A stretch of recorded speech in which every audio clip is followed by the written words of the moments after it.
Sir ఇప్పుడు మనకు mains answer writing రాసేటప్పుడు మనం డాటా కానీ సోర్స్ కానీ ఎక్కడి నుంచి తీసుకోవాలి సార్? ఇప్పుడు మామూలుగా ఇప్పుడు ఒక పాలిటీ ఏదైనా టాపిక్ రాస్తున్నాం, దాని ఇప్పుడు పాలిటీ మీద 10 బుక్స్ ఉన్నాయి మార్కెట్లో.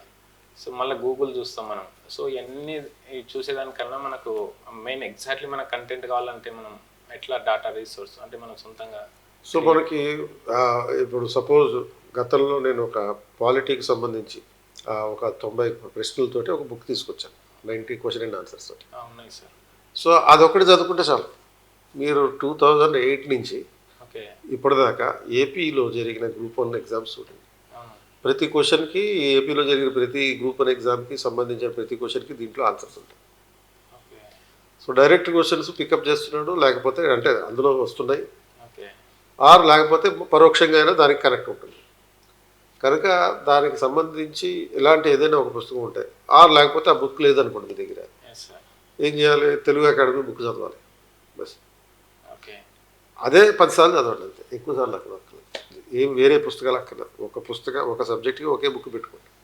మళ్ళీ మనకు డౌట్ ఉంటుంది సార్, ఇప్పుడు ఒకటే బుక్ ఉంది. ఇప్పుడు మీరు ప్రిలిమ్స్లో అనుకోండి ఒక డౌట్ ఇది దొరకలేదు కాబట్టి ఇంకో బుక్ చదువుతాం అనుకోవచ్చు, కానీ ఇది మైన్యూట్ ఎలిమెంట్స్ కాదు కదా, జనరల్ పర్స్పెక్టివ్.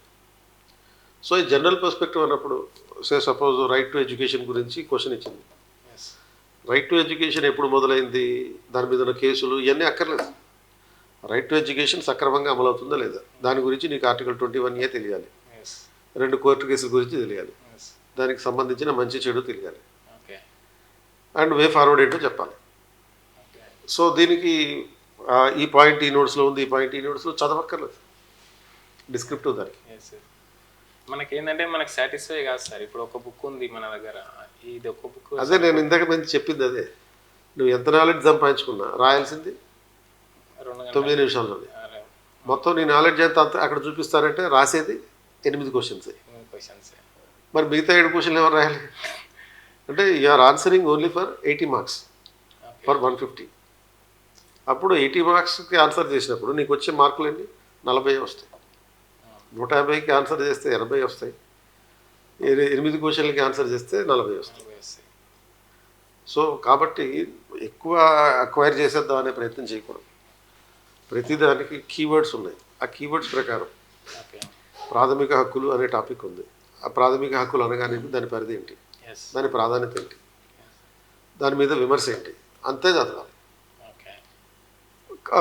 ప్రాథమిక హక్కులు న్యూస్లో ఉన్న అంశాలు ఏమన్నా ఉంటాయి. రైట్ టు ప్రాపర్టీ అనేది న్యూస్లో ఉంది. ఎందుకని ఉంది? రాహుల్ గాంధీ దీని గురించి మాట్లాడాడు కాబట్టి. ఏమని మాట్లాడాడు? దీని ఇన్హెరిటెన్స్ ట్యాక్స్ ఇంపోజ్ చేస్తామని చెప్పి మాట్లాడాడు. కాబట్టి రైట్ టు ప్రాపర్టీ మీద వచ్చుకోవచ్చు. 2024లో మేలో సుప్రీంకోర్టు రైట్ టు ప్రాపర్టీ గురించి ఒక తీర్పు ఇచ్చి రైట్ టు ప్రాపర్టీలో 7 సబ్ రైట్స్ ఉంటాయని చెప్పారు. దాని మీద అది కూడా ఇష్యూలు నోట్స్ కరెంట్ ఇష్యూస్లో ఉంది కాబట్టి దాని మీద క్వశ్చన్ వస్తుంది.